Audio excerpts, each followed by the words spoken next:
Bonjour à tous et bienvenue dans ce nouveau tutoriel. Alors, comme je vous l'ai promis, aujourd'hui, on va voir comment faire un site multilingue. Donc, pour le tuto, ça va être du français-anglais. On va prendre le thème, pas le thème, on va prendre le site internet que nous avons créé la dernière fois dans le tuto, où on a appris à faire des menus, des sous-menus, des mises en page. On a appris pas mal de choses, mine de rien, sur ce tuto. Donc, on va reprendre ce site qu'on a créé, ce site de 3 pages. Et cette fois-ci, on va rajouter une extension qui va permettre de traduire, de faire un site multilingue, de l'avoir également en version anglaise. Donc, les petits drapeaux, vous savez, français-anglais. Et puis, on pourra aller de l'anglais au français, du français à l'anglais sans aucun problème. Et en plus, à la fin, bien sûr, c'est gratuit, hein, je vous le dis tout de suite. Comme d'habitude, c'est une extension qui est totalement gratuite, simple d'utilisation, assez fonctionnelle et stable, donc il n'y a aucun problème. Donc gratuit, simple et stable. Et à la fin de ce tuto, je vais en plus vous donner une astuce qui pourrait aider grandement. Donc je vous présenterai cette astuce et comment le moyen de la mettre en place. Vous allez voir, vous allez apprendre pas mal de choses, de nouvelles techniques, apprendre aussi des tas de petits détails que vous ne connaissez pas encore et qui vont vous faciliter la vie et vous offrir pas mal d'opportunités sur la création de sites internet. Allez, on ne traîne pas plus, on fonce directement sur mon écran d'ordinateur. Alors nous voilà donc sur le site. Première chose à faire, c'est d'aller directement dans Extensions et d'ajouter l'extension qui va nous permettre justement de faire le site multilingue. Je nomme l'extension qui s'appelle Polylang. Voilà, ça va arriver. Ok, il affiche maintenant. Donc on installe tout de suite Polylang et ensuite on va l'activer. Activer. Juste après avoir activé Polylang, vous allez avoir normalement ce panneau d'affichage qui va se présenter juste à vous. Si jamais ce panneau n'apparaît pas, je vais le retirer là momentanément, vous allez ici regarder en bas sur la gauche dans le tableau de bord, vous avez maintenant une option langue qui s'est installée et là vous cliquez sur configurer. Voilà, le panneau réapparaît. Donc, première chose à faire, c'est sélectionner une langue à ajouter. Donc, vous ajoutez, première langue à ajouter, c'est la langue de votre site. Ici, c'est le site français, donc la langue française. Alors, je cherche français. Voilà, français Canada, Belgique, français de France. Et on clique sur ajouter une nouvelle langue. Voilà, il vient de la rajouter. Ensuite, on va rajouter la seconde langue qu'on veut rajouter sur ce site. Ici, on va prendre de l'anglais, mais ça pourrait être une des autres langues qui sont proposées ou plusieurs des langues qui sont proposées ici. Alors, donc, l'anglais, il est où? Voilà. Alors, vous voyez, il y a la différence entre, il y a plusieurs anglais disponibles. Nous, on va prendre l'anglais Grande-Bretagne. Ajouter une nouvelle langue. Voilà, on va faire pour les deux langues ici. On clique donc sur continuer. Au niveau des médias, autoriser Polylang à traduire tous les médias. Donc c'est sélectionné. Si c'est pas fait, vous sélectionnez. Ça va permettre de toutes les images que vous avez mises sur votre site. Donc par exemple le blog qu'on a fait hier, le site qu'on a fait en 3 pages, avant-hier pardon. Là il y a des photos que j'ai mis, j'ai donné des titres aux photos. Et ben là il va les traduire automatiquement. Comme ça vous n'êtes pas obligé d'ouvrir une seconde bibliothèque de médias. Il traduit automatiquement le contenu média qui est dans votre ordinateur. Donc on clique sur continuer. Alors le contenu, contenu sans langue, oui, le contenu, la langue par défaut, c'est bien le français. La page d'accueil, c'est accueil, c'est celle qu'on a mis, rappelez-vous, dans le tutoriel sur le site en 3 pages, on a désigné la page accueil comme accueil et sa langue est le français. Voilà. Votre page d'accueil statique est déjà traduite. Nous allons préparer cette page en anglais. Merci beaucoup. On clique sur continuer. Alors là, il y a d'autres options, on ne s'en occupe pas. On va revenir au tableau de bord. Maintenant, ce qu'on fait, on va dans les pages, toutes les pages, et regardez ici, on a accueil, page d'accueil Elementor, et il a tout de suite créé une page accueil English, page d'accueil. Ça, c'est la page d'accueil de la version anglaise. Là, on est sur la version française. Là, on est sur la version anglaise. Donc, on va aller sur la partie anglaise. On clique sur modifier. Donc, accueil English, ça ne m'intéresse pas. Moi, je vais le remplacer par Home. Et on clique sur mettre à jour. Maintenant, on va regarder pour les autres pages. Donc, on va faire toutes les pages. Donc, accueil Home, c'est fait. Maintenant, on va faire sur contact. On va cliquer contact modifier. On est donc sur la partie française ici. On va cliquer sur le plus pour la partie anglaise. On clique sur le plus. Voilà, maintenant on est sur la partie anglaise et on va lui donner un titre. Ben, je vais pas mettre contact, sinon à un certain moment, je ne saurai pas laquelle des pages contact, c'est la française ou l'anglaise. Donc, je vais changer légèrement le titre, Contact Us. Et on fait publier. Ensuite, je retourne à toutes les pages et je vais dans Services, Modifier. On n'oublie pas de cliquer sur le plus. On est sur la partie française ici. Donc, on clique sur le plus. Voilà, on est passé en anglais et on va mettre nos services et je clique sur publier. Alors, chose intéressante pour les deux pages, la page de contact et la page de service, regardez, tout a déjà été mis en ordre. Rappelez-vous, sur le site 3 pages, on a décidé que ce soit une pleine largeur. Au niveau du titre, on a mis une image d'arrière-plan, centre, centré, fixe, couvrir et opacité de 0,1. Voilà, en créant la page en anglais, il a recopié le style. Voilà, c'est déjà une chose. Maintenant, donc, on est sur la page All Services, pardon, en anglais. On clique sur Modifier avec Elementor et regardez, il a dupliqué la partie française, il l'a dupliqué sur la partie anglaise. Donc, les photos ont déjà été traduites. Il me reste plus qu'à traduire le texte. On va le faire tout de suite tant qu'on y est. Je clique sur la partie texte ici. Je vais agrandir un petit peu cette partie-là. Je sélectionne tout. Je fais un copier. Maintenant, je vais donc traduire du texte. Donc, je fais coller. Là, je suis sur DeepL. J'ai fait ma dernière vidéo présentait donc ce site de traduction gratuit. Si vous n'avez pas encore vu cette vidéo, je vous mets le lien. Alors voilà, je n'ai plus qu'à copier. Je peux fermer. Et maintenant, ici, je fais modifier, coller. Voilà, tout mon texte a été traduit, a été replacé ici. Il est en anglais cette fois-ci. Maintenant, on va le mettre, rappelez-vous, j'avais choisi du Tahoma en 12 avec un gris foncé, enfin très foncé, et le texte était justifié. Voilà. Comme ça, mon texte, ça y est, cette partie-là est déjà traduite. Je mets à jour. Je raccourcis, voilà un petit peu. Je reviens à l'éditeur de WordPress. Donc la page ici a été traduite. Maintenant, je reviens à toutes les pages. Le seul petit problème, enfin, c'est même pas un problème, ce qui est un peu embêtant, c'est par rapport à l'accueil. La page Home n'est pas traduite comme les autres pages. Donc, on est obligé d'aller sur Modifier. On vérifie bien, on est sur la partie anglaise.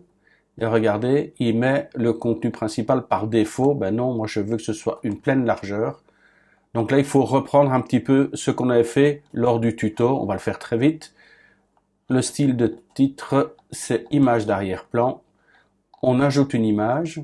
Là, il n'y a pas d'image. Pourquoi? Parce qu'on est dans la partie anglaise, la bibliothèque d'images en anglais, donc il n'y a rien pour l'instant. On va téléverser des fichiers, sélectionner des fichiers, Rush Website. Et regardez, je vous avais montré dans l'autre tuto, là, sur les 3 pages, j'avais un dossier photo et j'avais fait un dossier FR avec toutes mes photos et avec visa, permis de travail, donc il y avait une dénomination marquée en française. Donc ce que j'ai fait, moi, j'ai créé un dossier anglais. J'ai copié les photos du FR vers anglais et j'ai simplement changé le nom. J'ai mis cette fois-ci des noms anglais. BOI, voilà. Donc ça a déjà été fait pour les autres pages. Ça a été traduit automatiquement. Maintenant, c'est juste cette photo-ci que je dois rajouter, ouvrir. Voilà, elle a été rajoutée. Donc regardez, maintenant c'est Open Company Thailand, alors que sur la version française, ma photo s'appelle Ouvrir une société en Thaïlande. N'oubliez pas de placer un texte alternatif et je rajoute l'image.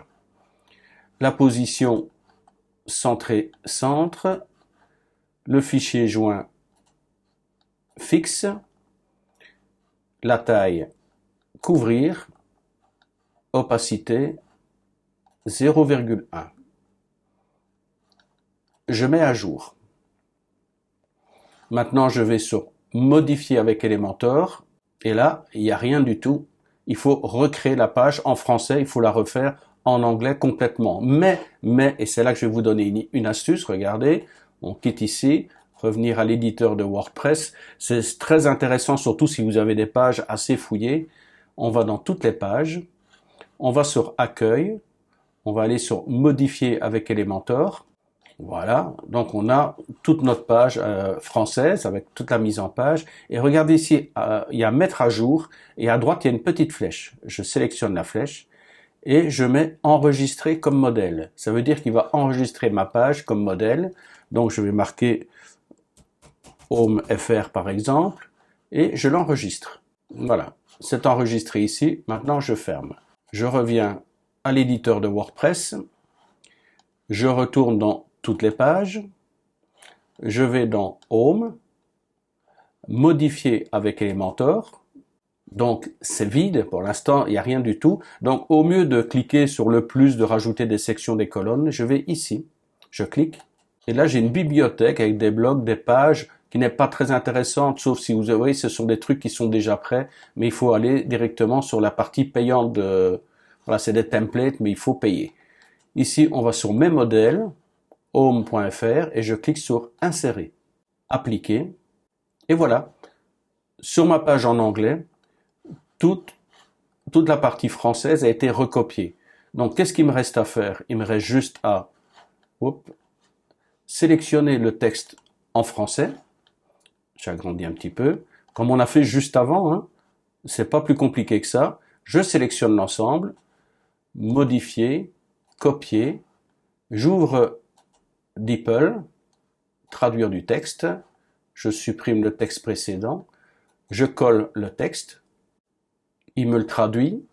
Alors vérifiez aussi, il est en traduction anglais USA, là je veux par exemple de l'anglais britannique.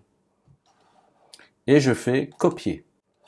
Je ferme, c'est sélectionné ici, donc je fais modifier, coller, et voilà, tout le texte est en anglais. Je sélectionne Tahoma 12, la couleur, justifier, et attention ici, nous avons, n'hésitez pas à nous contacter, donc j'avais un lien sur Contactez nous qui amenait vers la page de contact en français, donc ici on a notre texte Contact Us, je sélectionne Contact Us, je vais mettre un lien, soit je clique ici sur l'onglet lien, ou alors je vais dans insérer un lien. Voilà, c'est sélectionné. Je vais sur la petite roue crantée, et là il me va dire mais quel lien vers quoi? Soit je mets une URL, mais ici je veux que ça aille sur la page Contact Us. Ajouter le lien, et voilà, le lien a été ajouté. Il me reste juste à mettre à jour. Pour les photos, elles ont été copiées ici depuis la page française, donc logiquement la traduction n'a pas été faite peut-être en anglais pour la photo, donc il suffit de cliquer dessus, de cliquer sur la photo, d'aller la chercher sur mon dossier en anglais. Hop, c'était pas la bonne, pardon. On recommence. Téléverser, sélectionner des fichiers. Elle est où cette photo? Voilà, c'est la photo qui est ici. Donc qui a été traduite Work Permit Thailand, ouvrir. Je préfère changer la photo en français, c'est idéal pour le référencement. Et là, je mets un texte en anglais et je fais insérer un média. Et voilà, la photo a été tout simplement changée. On voit pas la différence, mais par contre, pour les robots de Google, maintenant, ils sauront, ce sera un titre en anglais, une description et une balise en anglais. Donc, c'est bien meilleur pour le référencement. Donc, je mets à jour, vous faites ça avec l'autre photo, bien sûr. Voilà, donc ça y est, il reste plus qu'à s'occuper, donc je dois revenir à l'éditeur de WordPress. Alors je vais le faire un petit peu hors caméra pour une partie, on va juste regarder pour le formulaire de contact. Alors on retourne sur toutes les pages, donc on va aller s'occuper de maintenant la partie de contact, il y a un modifier, on va Contact Us. Regardez, il y a modifié avec Elementor et on a, bon ça on va le traduire le texte, je vais faire après hors caméra, mais on a un formulaire de contact ici qui est en français et il faudrait changer ce formulaire de contact pour l'avoir en anglais. Alors pour ce faire, on va revenir à l'éditeur de WordPress, on va aller dans WP Form. Voilà, on a ici on a notre formulaire de contact en français, donc on va créer un nouveau formulaire de contact, donc clique sur Ajouter. Ce formulaire, on va l'appeler EN pour anglais. On va garder la forme qu'on avait choisie initialement, Simple Contact Form. On utilise le modèle. On a bien voilà, en anglais. On a name, email, comment or message. Tout est en anglais. Rappelez-vous, sur le tuto précédent, sur les 3 pages, on avait justement traduit cela en français. Name, c'est bien. Donc, je sélectionne. Par contre, au niveau des avancées, il faut que j'ai grande ici. Au niveau général, nom, prénom, ça ne m'arrange pas. Je vais mettre simple, parce que là, je ne peux pas le traduire. Name, OK. Alors, email, je vais dans avancé et je mets grande taille. Et comment en message, on va remplacer par your message. En avancé, on met également grande. Voilà. Et pour le bouton, il est déjà mis en anglais, Submit and Sending. Donc, on clique sur Enregistrer. Je ferme. Je reviens à la page, toutes les pages. On va dans Contact Us, modifier avec Elementor. Voilà. On a ici donc le formulaire de contact qui est toujours en français. Je clique sur l'élément. Alors, il me dit, la forme, c'est du FR. Non, moi, je veux le contact en anglais. Je clique là-dessus. Et voilà, il me l'a changé. Maintenant, j'ai la version anglaise. Je mets à jour. Voilà, je n'ai plus qu'à traduire le texte ici. Je vous retrouve juste après pour la suite des événements. Voilà, toutes les pages ont été créées et ont été traduites. Maintenant, si on regarde le site actuellement, on n'a rien. Enfin, on a juste les pages françaises, puisque on a un menu en français, les pages en français. Il faut donc qu'on crée un menu en anglais pour accéder aux pages qui sont en anglais. Alors, pour ce faire, c'est pas compliqué. Vous connaissez le principe. On va dans Menu. Voilà, nous sommes donc sur le menu français, accueil, service, contact. Ce que nous devons faire, c'est créer un menu supplémentaire. Le menu, donc créer un nouveau menu, c'est ici. Et on va l'appeler, l'autre on l'a appelé FR, on va l'appeler EN pour anglais. Le titre est créé, on peut créer le menu. Voilà, menu créé. Maintenant, il faut le remplir. Alors, regardez ici, depuis qu'on a rajouté Polyland, on a une barre supérieure en français, le menu principal en français, mais on a également principal en anglais, barre supérieure en anglais, voilà. Tout a été doublé. Donc, toutes les pages qu'on avait, barre supérieure, menu principal, pied de page et mobile, qui étaient en français, maintenant sont également passées en anglais. Donc, le menu principal en français, actuellement, est réglé sur FR. Et nous, ce qu'on va faire, c'est mettre le menu en anglais sur le menu principal anglais. Voilà. Et on va, bien sûr, mettre les pages que nous venons de créer. Alors, on a créé Home, Contact Us and Our Services, ajouter au menu, voilà. Par contre, on va les mettre dans l'ordre, hein. Home, up en haut, nos services et contactez-nous, voilà, c'est dans le bon ordre comme ça. On est sur le principal en anglais, on enregistre le menu. Par contre, si on regarde la page actuellement, ça reste en français, il nous faut les petits drapeaux pour qu'on puisse basculer vers la partie anglaise ou lorsqu'on est sur la partie anglaise, basculer sur la partie française. Alors, c'est ce qu'on va faire maintenant. Alors, il y a plusieurs options possibles. Première option, c'est on va rajouter les langues. On a la liste des langues ici. On va rajouter les langues à chacun des menus. Donc, il suffit de sélectionner langue. Là, on est sur le menu anglais et on l'ajoute au menu. Voilà, les langues s'ajoutent ici sur la partie anglaise. Et on va afficher les drapeaux. Voilà, je ne veux pas les noms, je veux juste les drapeaux, ou alors afficher en liste déroulante. Donc là, on enregistre le menu. Mais si on a mis maintenant les drapeaux sur la partie anglaise, il faut également les mettre sur la partie française. Alors, on retourne ici, là on a les menus. On sélectionne menu FR, sélectionner. Voilà, on est passé sur la partie française, on a accueil, service, contact, on n'a pas encore les langues, donc on sélectionne langue, ajouter au menu. Voilà, on n'oublie pas afficher les drapeaux, on n'a pas besoin de nom de langue, et on enregistre le menu. On n'a plus qu'à aller voir si ça fonctionne. On retourne sur le site, on actualise, et voilà. Le drapeau français, le drapeau anglais. Donc là, je suis sur la page d'accueil en français. Si je clique sur le drapeau anglais, j'arrive à la page Home. Si je suis sur la page Contact Us, on est toujours en anglais, texte en anglais, formulaire de contact en anglais et Google Maps. Maintenant, si je clique ici, sur le drapeau français, on passe à la version française, contact, texte en français, formulaire de contact en français. Voilà, tout est en français ou en anglais. Ça, c'est une première option. Maintenant, on revient dans les menus. Autre solution, c'est de créer un troisième menu. Oh, pardon, c'est pas ça. Créer ici, voilà, créer un nouveau menu. Et par exemple, ce menu, on pourrait l'appeler langue. On clique sur créer le menu. On peut décider où il va se trouver, mais je pourrais le mettre maintenant, cette fois-ci, dans la barre supérieure. Donc, partie française, et également barre supérieure dans la partie anglaise. Je vais bien sûr sélectionner langue et la rajouter au menu langue, avec les drapeaux. Je fais enregistrer le menu.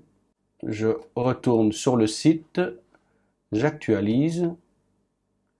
Et voilà, j'ai également les drapeaux qui apparaissent ici. Donc je pourrais supprimer la partie ici, laisser uniquement les drapeaux qui sont là. Donc je suis sur la partie service en français. Et si je clique sur le drapeau ici, voilà, il me met les services en anglais. Voilà, on peut donc placer les langues, on peut même rajouter les langues ici en bas. Quand les gens arrivent en bas, ils peuvent éventuellement, on peut également rajouter un menu en bas, on peut rajouter des langues. Voilà, pour le pied de page, on appelle le pied de page, on peut rajouter, on verra ça dans d'autres tutoriels, ne vous en faites pas. Alors, qu'est-ce que vous en pensez? C'est simple quand même de créer un site multilingue avec les petits drapeaux. C'est vrai qu'ils sont petits, les drapeaux. C'est vrai qu'à ce niveau-là, on pourrait améliorer cela. En tout cas, si vous appréciez les conseils que je vous donne, n'hésitez pas à liker. Hein. Je vous demande pas de vous abonner, vous faites comme vous voulez, mais liker, c'est vite, c'est simple, c'est gratuit et ça me fait plaisir et ça fait avancer la chaîne. Mais en tout cas, pour l'histoire des petits drapeaux, justement, c'est le bonus que je voulais vous offrir, c'est de voir comment on pouvait changer les drapeaux qui étaient proposés par Polylangue. Donc à la base, c'est impossible, mais j'ai trouvé une astuce pour arranger cela. D'ailleurs, je l'ai fait sur un autre site, juste en montrant un exemple. J'ai modifié les drapeaux de Polylangue, donc j'ai fait des drapeaux, vous voyez, qui sont en rond, un peu plus grands. Donc voilà, je vais vous montrer, mais pas en bonus ici, sinon la vidéo serait beaucoup trop longue. Je vais vous le proposer dans un prochain tuto, disons, le prochain tuto, ce sera ça, comment modifier les drapeaux sur Polylangue. Voilà, sur ce, je vous dis à très bientôt donc pour ce prochain tutoriel sur Polylangue, où on modifiera les drapeaux, et je vous dis donc bye bye.